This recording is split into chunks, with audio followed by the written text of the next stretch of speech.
Ang naalala ko kay kung Speaker Jim, kay Kuya Joe, yung pagka-earthquake ng Dagupan way back 1990, napakalaking tulong niya dahil siya umaksyon kaagad ng mga damages nangyari sa Dagupan.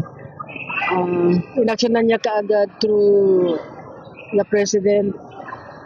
Kaya lahat ng kalsada, buildings sa buong sa 4th District ay napagawa niya kaagad ng solusyon.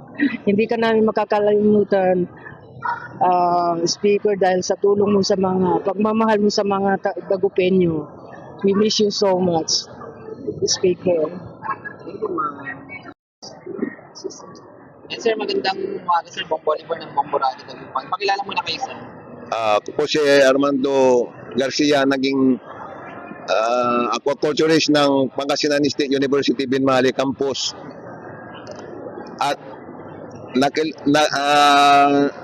nakita ko ang mga tulong na binigay ni Speaker doon sa BIPAR NIFTDC noong si Sir Director Wesley Rosario pa ang chief ng BIPAR NIFTDC.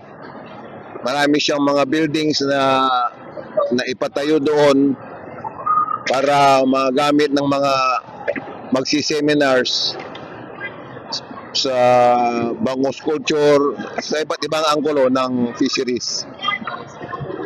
Sir, nung nalaman yung pumanas na itong speaker, what's going on with reactions?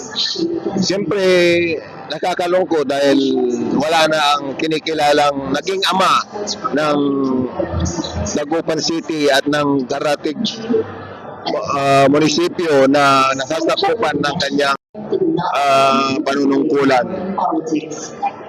Malungkot dahil umanaw na nga siya